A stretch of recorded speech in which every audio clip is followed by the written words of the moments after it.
అభిమానమా controversy అంటారు? Controversy ఎందుకు రావాలంత follow up ఎందుకు చేయాలి? న్యూస్ కదా, లేటెస్ట్ న్యూస్ కదా, లేటెస్ట్ రెండు ఉంటాయి, ఈ రెండు ఉంటాయి, ప్రతి ఒక్కరికి రెండు ఉంటాయండి. ఎవరికైనా సినిమాకి సరే, రెండు కోణాలు ఉంటాయి. ఏ మనిషికైనా సరే విమర్శలు ఉంటాయి, పొగడ్తలు ఉంటాయి, రెండు ఉంటాయి. అవన్నీ బ్యాలెన్స్ చేసుకొని వెళ్తేనే జీవితం. రావణుణ్ణి మెచ్చింది ప్రజలే, రాముణ్ణి మెచ్చింది ప్రజలే, రెండు ప్రజలే. మీకు రావణుడు ఇష్టం ఉండొచ్చు, నాకు రావణాసుడు అంటే ఇష్టం. ఎవరి లైఫ్ స్టైల్ వాళ్ళది. నాకు రావణాసుడు హీరో, నేను హీరోగా చూస్తాను. సార్ రాముడు అంటే హీరో, అది ఎవరి ఇష్టం వాళ్ళది. మీరు ఆయన ఎలా చూస్తున్నారు? రాముడు అనుకుంటున్నారు, రావణాసుడు అనుకుంటారు? నేను డిఎస్ఏ అనుకున్నాను. డిఎస్ కి ఒక బ్రాండ్ ఉంది, దువ్వాడ శ్రీనివాస్ అంటే ఒక బ్రాండ్. ఎవరితో కంపేర్ చేయను, ఈ స్పెషల్ అంతే. సార్ మీ బిజినెస్లు అన్నీ వదిలేసారా?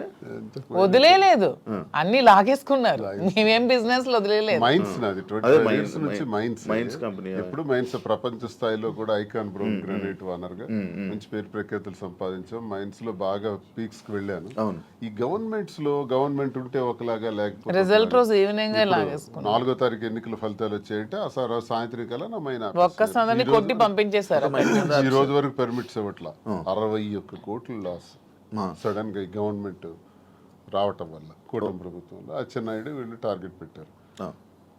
సరే ఇవన్నీ చేస్తుంటారు వాళ్ళు, భరిస్తారు. శ్రీను గారు అంత మైనింగ్ కంపెనీలు అలాంటి పెద్ద పెద్ద బిజినెస్లు చేసిన మీరు రీసెంట్గా చీరలు బిజినెస్లోకి తీసుకొచ్చేసారని చెప్పి కామెంట్స్ కామెంట్స్. దానికి బిజినెస్, సారీస్ బిజినెస్ కాదా? ఏదైనా బిజినెస్ ఏనండి, దానిలో కామెంట్ చేయడానికి ఏముంది? ఇప్పుడు శ్రీనివాస్ గారు ఎప్పుడు మైన్స్ బిజినెస్, తను ఫస్ట్ నుంచి కూడా. పర్లాకిమిడిలో వరల్డ్ ఫేమస్ మెటీరియల్ తను అక్కడ ఉంది. పర్లాకిమిడిలో తను క్వారీ చేశారు. ఆ క్వారీని కూడా ఇలా లిటిగేషన్స్ పెట్టి కేసులు పెట్టేసి ఇతను ఓడిపోగానే వాళ్ళ పార్టీ రాగానే టీడీపీ హయాంలో క్లోజ్ చేసేసారు. దాన్ని నిలదక్కుని పాపం మళ్ళీ కొత్తగా టెక్కల్లో స్టార్ట్ చేశారు. దాన్ని కూడా మొన్న రిజల్ట్ రోజు ఈవినింగే మొత్తం కూల్ చేశారు. కోర్టులో కాంట్రాక్ట్స్ వర్క్స్ చేశాం మేమిద్దరం, దాన్ని ఆపేశారు. సో ఇంకేం చేయాలి? నాకు ముందు నుంచి కూడా ఈ శారీస్ విషయంలో నాకు ఒక ప్యాషన్ ఉంది. నాకు ఒక ఫ్యాషన్ మీద ఒక ప్యాషన్తో, ఇంట్రెస్ట్తో నాకు ఈ శారీస్ స్టోర్ పెట్టాలని ఎప్పటి నుంచో ఆలోచన ఉంది. దట్టు ఈ శారీస్ బిజినెస్ ఏంటి, పాలిటిక్స్కి సంబంధం లేకుండా ఉండే బిజినెస్, పీపుల్కి మాకు, పబ్లిక్కి మాకు రిలేటెడ్గా ఉండే బిజినెస్ అనేది ఈ శారీస్ బిజినెస్. ఎందుకంటే మేము పబ్లిక్ ఎంత ఫెయిర్గా ఉంటే వాళ్ళు నచ్చితే మా దగ్గరికి వస్తారు, కొనుక్కుంటారు, వెళ్తారు.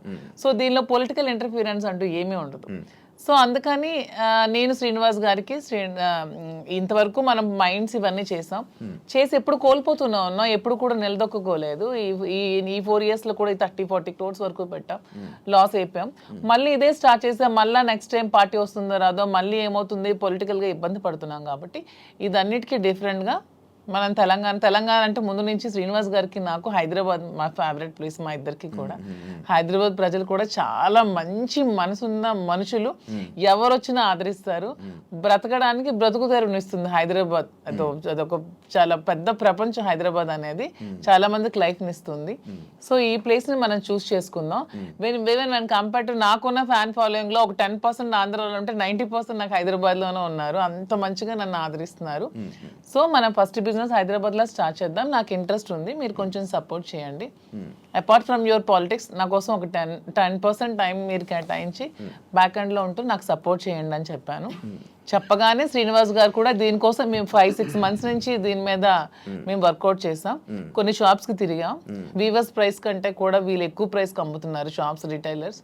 అవన్నీ బ్రేక్ డౌన్ చేసి పబ్లిక్కి మనకు గుడ్ రిలేషన్షిప్లా ఉండాలనే ఆలోచనతో డైరెక్ట్గా వీవర్స్ దగ్గరికి వెళ్ళి మాట్లాడి మేమే మగ్గాలు అవి ఏర్పాటు చేసుకొని మేమే మెటీరియల్ ఇస్తూ వీవర్స్ని కూడా బ్రతికిద్దామనే ఆలోచనతో వాళ్ళతో శారీస్ మేమే దగ్గరుండి వీవింగ్ చేయించుకొని ఆ ఓవెన్ శారీస్ని పెట్టి మేము శారీ స్టోర్ పెట్టి ఓపెన్ చేసి ప్రజలందరికీ కూడా క్వాలిటీతో అండ్ తక్కువ ప్రైస్లో ఇద్దామని నిర్ణయించుకొని ఈ శారీ స్టోర్ అనేది ఓపెన్ చేస్తున్నాం. ఫస్ట్ బ్రాంచ్ మదీనాగూడలో స్టార్ట్ చేస్తున్నాం.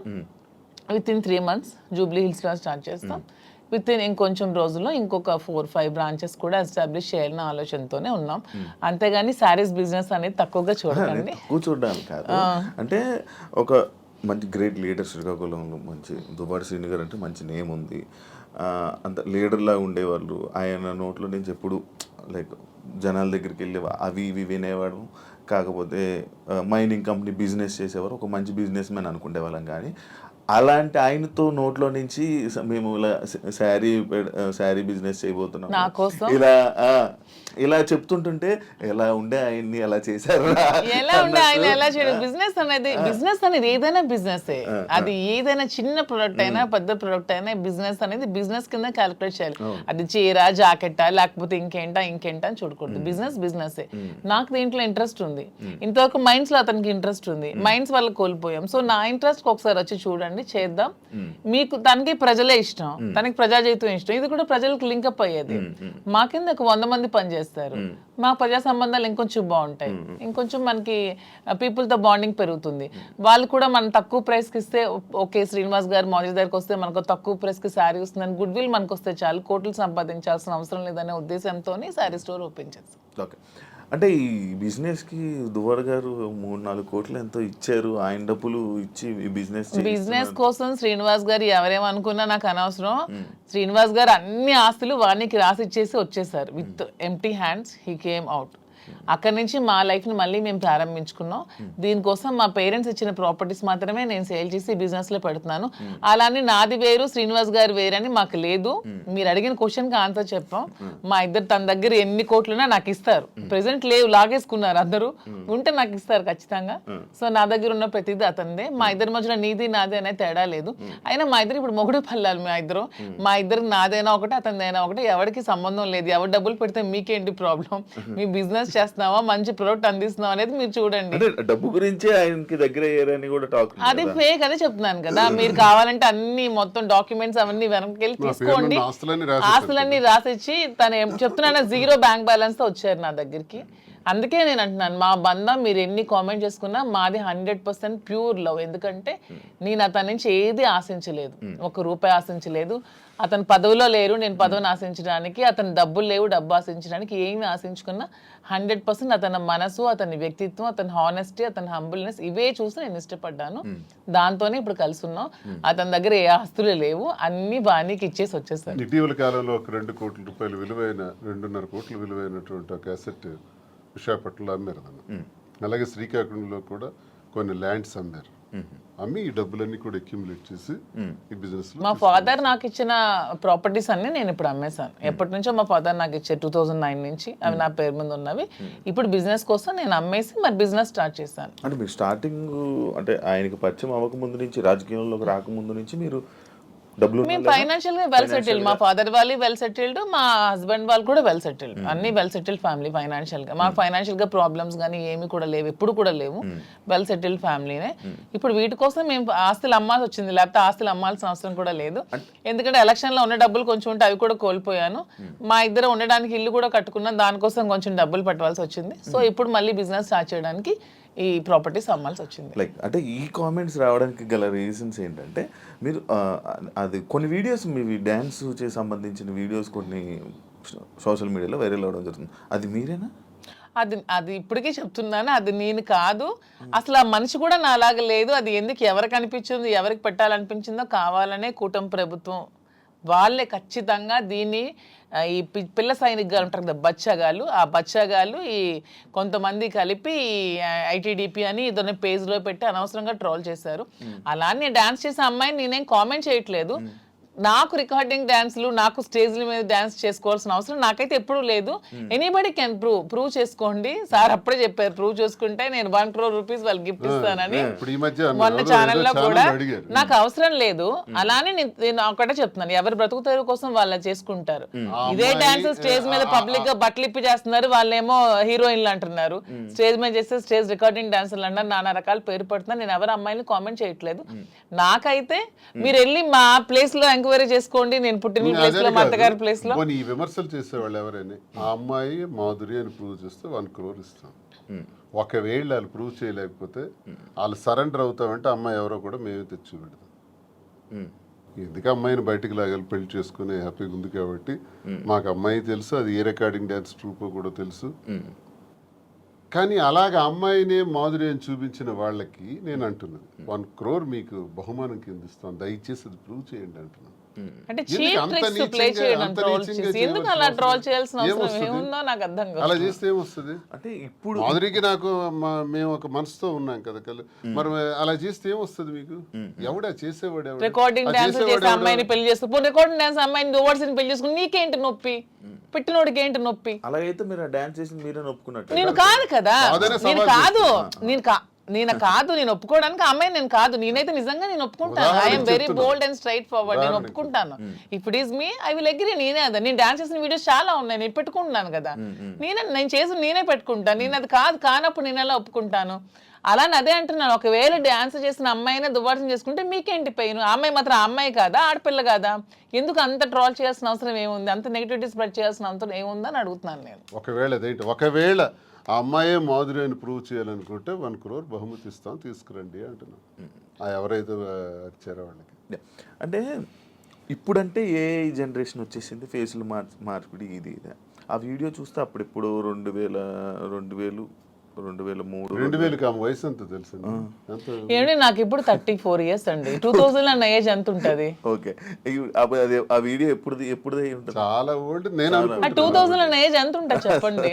2005 లో నేను 10th.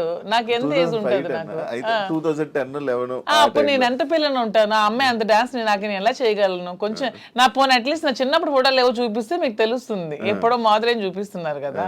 అట్లీస్ట్ 2005 లో నేను 10th. పోనీ అప్పుడు నాతో చదువుకున్న వాళ్ళకి తెలుస్తుంది కదా. ఏదో మీలాంటి వాళ్ళు నమ్మాలి, ఎవరు తెలియని వాళ్ళు. తెలిసిన వాళ్ళకి ఏంటో తెలుసు. నమ్మడం కాదు చెప్తున్నా, అంటే మీరు చూస్తే ఎలా అనిపిస్తుంది? అలాగే నాకు ఎక్కడ అనిపించట్లేదు, మా వాళ్ళకి ఎవరికి అనిపించట్లేదు. మీకు ఎలా అనిపిస్తుందేమో మరి, మాకైతే తెలియదు. మా అందరికీ తెలుసు, ఎవరు మా జిల్లా అందరికీ తెలుసు అది నేను కాదని. ఇంక మిగతా వాళ్ళు నమ్మితే నమ్మొచ్చేమో కానీ ప్రతి ఒక్కరికి తెలుసు. ఇంక నమ్మినా నమ్మకపోయినా పర్వాలేదు, నేను అనుకున్నా కూడా ఐ డోంట్ కేర్ అంటున్నాను. పోనీ అమ్మాయి కూడా డాన్స్ బాగా చేస్తుంది అనుకుంటే అనుకోండి, దానిలో ఐ డోంట్ కేర్. శ్రీకాకుళం నుంచి వచ్చిన ఒక క్వశ్చన్, ఒక పాయింట్ ఏంటంటే, మాధురి గారు శ్రీని గారికి మందు పెట్టి ఆయన దాన్ని ఏదో అంటారు, ఆయన వలలో వేసుకుని వసీకరణ వలలో వేసుకుని వలలో బుట్లో పెట్టుకున్నది ఆ టైపు. సరే, మందు పెట్టి ఇలా చేయడం వల్ల, లేకపోతే ఈ ఏజ్ లోనే ఆయనకి అవసరం ఏంటి? సరే ఓకే, ఎవడైతే క్వశ్చన్ అడిగాడో వాడికి ఒకటి అడుగుతున్నాను. మందు పెట్టి శ్రీనివాస్ దగ్గర నేనేం తీసుకోవాలో చెప్పండి అని అడుగుతున్నాను. డబ్బుందా? లేదు. పోనీ అట్లీస్ట్ ఏజా? లేదు. అంటే ఇప్పుడు డబ్బు లేదు కానీ స్టార్టింగ్ లో ఆయన దగ్గర డబ్బు ఉండేది. ఇప్పుడు నేను వచ్చినప్పుడు ఏం లేదే. 2022లోనే ఇచ్చేసారా మీరు? ముందు నుంచి వాళ్ళ ప్రాపర్టీస్ అన్ని ఉన్నాయి. ఏ రోజు కూడా నేను 1 రూపీ కూడా అంతగా తీసుకోలేదు. తన పేరునే ఉన్నాయి, తర్వాత మిగతా రాసేస్తారు. రీసెంట్ గా 4 నెలల క్రితం జాఫర్ గారికి ఇంటర్వ్యూ ఇచ్చిన టైంలో కూడా she saying everything false allegations అండి. నాకేం రాసి ఇవ్వలేదు, నాకు అసలు ఏం లేదు, ఆయన ఇలా దూరం ఉండి ఇలాగా ఇల్లు ఇచ్చేసాను, ఈ ఇల్లు ఇచ్చేసాను అని చెప్తున్నారా తప్ప నాకు ఎటువంటి ప్రాపర్టీ ఏమి ఇవ్వలేదు. ఆ ఫ్యాక్టరీ రాసేసిన డాక్యుమెంట్స్ ఉన్నాయి. ఎన్నికలకు ముందే, ఎన్నికలకు 20-25 days ముందే రాసేసాను అన్ని. నా పేరున ఏదైతే ఉన్నాయో నా పేరున మీరు ఇవి తీయండి, మా ఎఫిడవిట్ వేస్తాం కదా, ఎమ్మెల్యేగా పోటీ చేసినప్పుడు ఎఫిడవిట్ లో ఏ అసెట్స్ ఉన్నాయో మీకు తెలుస్తాయి. ఆ అసెట్స్ ఈ రోజుకి నా పేరున ఉంటే you can anybody can challenge. ఈ రోజు ఆ అసెట్స్ నా పేరున ఉండాలి కదా. మొన్న నా పేరున ఎఫిడవిట్ లో ఎమ్మెల్యేగా పోటీ చేసినప్పుడు ఉండే అసెట్స్ ఇప్పుడు ఎందుకు లేవు? ఏమైనా అసెట్స్ తన పేరున ఉన్నాయో లేదో ఒకసారి వెరిఫై చేయండి, తెలుస్తుంది. ఎవిడెన్స్ ఉంటుంది కదా ప్రతిదానికి. అదే ఆ కామెంట్ పెట్టినోడికి అడుగుతున్నాను. శ్రీనివాస్ గారిని మందు పెట్టి తీసుకోవడానికి ఏముంది? సరే, మీరు ఇప్పుడు అన్ని ఆస్తులు రాస్తారు కదా, ఇప్పుడు అన్ని ఆస్తులు రాసేసి ఉన్నారని చెప్తున్నారు కదా, మరి ఇప్పుడు అన్ని ఆస్తులు రాసాక నా ఆస్తులు అమ్మి పెట్టి ఉండాల్సిన అవసరం నాకేముంది? వాడు ఎవడైతే కామెంట్ పెట్టాడో వాడికి 2 క్వశ్చన్స్ అడుగుతున్నాను. ఒకటి, ఆస్తుల కోసమే తీసుకొని ఉంటే అతని ఆస్తులన్నీ వదిలేసి వచ్చాక నా ఆస్తులు అమ్మి అతని దగ్గర ఉండాల్సిన అవసరం ఏముందని ఎవడైతే కామెంట్ పెట్టాడో వాడికి అడుగుతున్నాను. ఇంకొకటి పాయింట్, మీ మహేష్ ఎక్స్ హస్బెండ్ ఎవరైతే ఉన్నారో ఆయన స్టార్టింగ్ లో వచ్చారు ఏంటి దానికోసం ఇప్పుడు నేను చెప్పి నేను అరిగిపోయాను అతను చెప్పిన కామెంట్స్ కోసం. స్టార్టింగ్ లో వచ్చారు, ఈ మధ్య అసలు కనిపించట్లేదు. ఏమైనా డబ్బులు ఇచ్చి వాళ్ళని ఆయన్ని మేనేజ్ చేశారు? డబ్బులు ఇచ్చి మేనేజ్ చేయడానికి they are well settled family. వాళ్ళు ఆర్థోడాక్స్ ఫ్యామిలీ, రిచ్, టెక్కలకే రిచ్ వాళ్ళు. వాళ్ళ ఫాదర్ ఎవరు అడిగినా చెప్తారు, వాళ్ళ ఫాదర్ టెక్కల్లోనే రిచెస్ట్ ఫ్యామిలీ. వాళ్ళ ఫాదర్ కి 100 acres ఉండేవి. మనకంత స్థితిలో ఏమీ లేము. ఫస్ట్ లాయర్ శ్రీకాకుళం డిస్ట్రిక్ట్ మొత్తానికి మొదటి లాయర్ అతనే. హైకోర్టు నుంచి జడ్జెస్ కూడా వచ్చి అతనికి సన్మానం చేశారు. అతను ఇప్పుడు ఎక్స్పైర్ అయ్యారు. కానీ రిచెస్ట్ ఫ్యామిలీ వాళ్ళు. తలగాంలో ఇప్పటికీ వాళ్ళకి ల్యాండ్ అసెట్స్ అన్నీ ఉన్నాయి. వాళ్ళకి ఏం డబ్బులు అవ్వాల్సిన అవసరం లేదు. తను చక్కగా మెరైన్ చీఫ్ ఇంజనీర్ జాబ్ చేసుకుంటున్నాడు, హ్యాపీగా ఫారెన్ లో ఉన్నాడు. 1 రూపీ కూడా వాళ్ళకి ఇవ్వాల్సిన అవసరం తప్పు. మేము ఇలా ఉన్నదానికి వాళ్ళ ఫ్యామిలీని బ్లేమ్ చేయకూడదు, అది చాలా తప్పు. వాళ్ళ ఫ్యామిలీ చాలా మంచి ఫ్యామిలీ. వాళ్ళేం ఫైనాన్షియల్ గా మా దగ్గర ఏముందని మీ వాళ్ళకి ఇవ్వడానికి? ఇప్పుడు మ్యూచువల్ అండర్స్టాండింగ్, మేము మ్యూచువల్ కన్సర్న్ తోనే మేము విడిపోయాం. మా దగ్గర ఏముంది మీ వాళ్ళకి ఇవ్వడానికి? ఇప్పుడు ఎవరు చేయాల్సిన అవసరం లేదు. మీ దగ్గర ఉన్నాయా? వాళ్ళు ఆస్తులు అమ్ముతున్నాం, అదే ఆస్తులు బిజినెస్ కోసం ఆస్తులు అమ్ముతున్నాం. చాలా వరకు అమ్మాలి, పెట్టుబడులు చాలా ఎక్కువ అవసరం కదా, కొంచెం భారీగానే చేయాలనుకుంటున్నాం కాబట్టి బిజినెస్. సో అందుకని వాళ్ళని తప్పు పట్టడం అనేది చాలా తప్పు. వాళ్ళని ఎవరైతే కామెంట్ చేస్తారో దేవుడు కూడా క్షమించుడు అలా అంటే, అది చాలా తప్పు. వాళ్ళని ఇందులో లాక్కూడదు. ఇప్పుడు మీరు పూర్తిగా హైదరాబాద్ లో ఉంటారా లేకపోతే ఇక్కడ? శ్రీనివాస్ గారు కంప్లీట్ గా అక్కడే ఉంటారండి.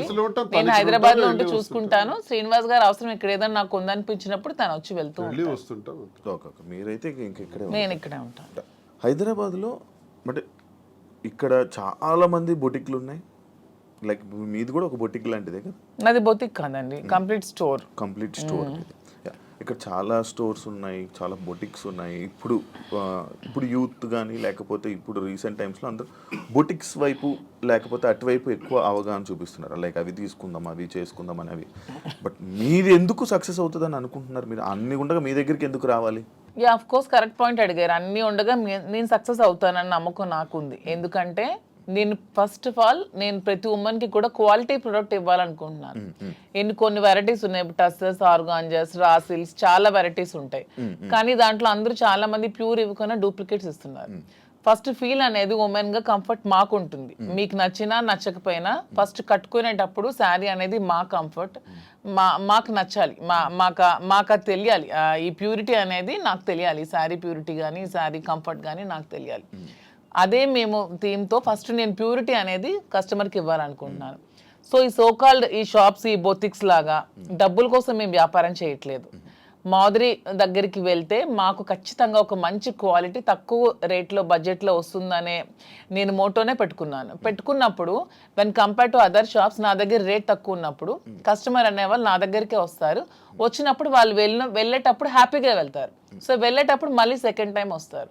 నేను కూడా ప్రతి బ్రాండ్స్కి ఏదో హీరోయిన్స్ను సెలబ్రిటీనే పెట్టుకునే వదిలే నా కస్టమర్స్ని నేను బ్రాండ్గా పెట్టుకుంటే వాళ్ళకే తక్కువ రేట్కి ఇస్తే వాళ్ళే నా కస్టమర్స్ నాకు బ్రాండ్ అంబాసిడర్స్ అవుతారు. వాళ్ళే 10 మందికి వెళ్ళి చెప్తారు, వాళ్ళు ఇంకొంతమందికి చెప్తారు పలానా దగ్గర షాప్లో తక్కువ రేట్ ఉంది, బాగుంది, క్వాలిటీ ఉంది, ప్యూర్ ఉంది, అప్పుడు నా దగ్గరికి వస్తారు. సో కస్టమర్స్ నా బ్రాండ్ అంబాసిడర్స్. నేను ఎవరిని బ్రాండ్ అంబాసిడర్స్ కూడా పెట్టుకోవట్లేదు. ఇప్పుడు నా దానికి నేనే బ్రాండ్ అంబాసిడర్గా ఉన్నాను. ఫ్యూచర్లో నా కస్టమర్స్నే బ్రాండ్ అంబాసిడర్గా చేసుకుందాం అనుకున్నా. నేనే మోడల్స్ని కానీ హీరోయిన్స్ని కానీ అవన్నీ కూడా చేసుకోవట్లేదు. వాళ్ళకి ఆ కోట్లు లక్షలు ఇచ్చే బదులు నా కస్టమర్ తక్కువ ప్రైస్లో ఇస్తే వాళ్ళే నా బ్రాండ్ అంబాసిడర్గా ఉంటారని నేను అనుకుంటున్నాను. సో ప్యూరిటీ, క్వాలిటీ, రేట్ రీజనబుల్గా ఉన్నప్పుడు నా దగ్గరికి అక్కడ కస్టమర్ ఎక్కడికి ఎందుకు వెళ్తాడు? నాకు డబ్బులు అవసరం లేదు, నాకు కావాల్సింది గుడ్ విల్, ప్రజలతో సత్సంబంధాలు బాగుండాలి. ఎందుకంటే మేము రాజకీయంగా ప్రజా జీవితంలోంచి వచ్చాం కాబట్టి ప్రజలతోనే మా జీవితం ఎక్కువ ముడిపడి ఉంది కాబట్టి ప్రజలకి ఏం కావాలి, ఎలా ఉంటే మేము నచ్చుతాం అనేది మాకు ముందు నుంచి తెలుసు. కాబట్టి మేము వాళ్ళతో ఉన్న రిలేషన్షిప్ మెయింటైన్ చేయాలనుకుంటున్నాం. కాబట్టి వాళ్ళకి మేము తక్కువ ప్రైస్లో క్వాలిటీ శారీ ఇచ్చి ఓకే మాధురి దగ్గర శారీ బాగుంటుందన్న goodwill within few days లో సంపాదించుకుంటాను. అప్పుడు మీరే రేట్ పెంచిన జనాలు తెలిసిపోతుంది ఖచ్చితంగా. అది నాకు అవసరం లేదంటున్నాను. ఇప్పుడు నాకు లాభం లేకుండా అనను. ఇప్పుడు వీవర్స్ దగ్గర నుంచి 10,000కి వచ్చినప్పుడు కొన్ని షాప్స్ లో ఎక్కువ లాభాపేక్షతో అవి 1,00,000కి 2 లక్షలకి అమ్ముతున్నారు.